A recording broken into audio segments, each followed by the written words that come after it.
forfærdeligt.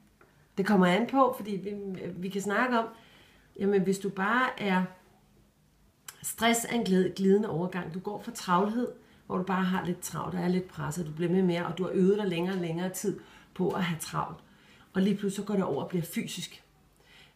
Og når det bliver fysisk, så starter det faktisk i det små, med de små signaler. Hvor det nu er jeg lidt træt. Eller, men det bliver jo værre og værre, og du bliver mere og mere syg af det. Så til sidst, altså dem jeg hjælper, der har det rigtig, rigtig skidt med stress, jamen det er jo noget med, at de ikke kan være i sociale sammenhæng. Det er noget med, at de har svært ved at gå ned og købe ind. Det kan være, at de har rigtig svært ved at være alene hjemme. Det kan være, at de hele tiden er opmærksom på, hvad tænker hun, hvor. Altså, der er simpelthen, det er så forfærdeligt at være stresset, fordi man tænker, man er palle alene i verden omkring at have det så dårligt. Og problemet er, at der er ikke nogen, der forstår en. Kun andre, der har prøvet det. Og andre, der har prøvet det som regel, de aner ikke, enten så har de ikke fået ryddet helt op i det, eller også har de en frygtelig historie selv at kunne fortælle. Så det bliver sådan på en eller anden måde noget værd noget. Det er rigtig forfærdeligt at være stresset, og man kan ikke sætte sig ind i det. Det er nærmest det værste. Folk, der ikke har været stresset, kan overhovedet ikke sætte sig ind i, hvordan det er at være stresset, for det er forfærdeligt.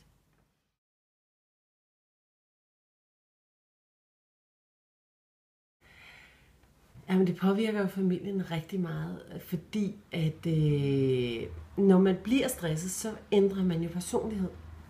Man ændrer personlighed, fordi man, altså som jeg sagde før, det der med, at man måske er mindre social. Man lukker sig også mere inde, så man er måske ikke nær så kærlig. Man er ikke nær så forstående over for sine børn. Man er ikke nær så lyttende over for sin mand. Kærligheden, altså gå væk.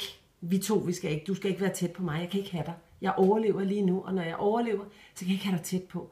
Så det går rigtig meget ud over familien, faktisk. Det er rigtig ubehageligt også for familien. Yes.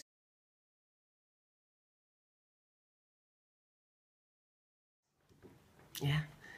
Man har stress, når det begynder at være fysisk. Det vil sige, at vi kan godt have travlt, uden at det overhovedet betyder noget. Vi kan godt have, altså at være travlt, det er at have mange ting i kalenderen, eller mange ting, vi skal gøre. Og det kan vi sådan set godt, men når det går over og bliver stress, det er der, hvor det bliver fysisk.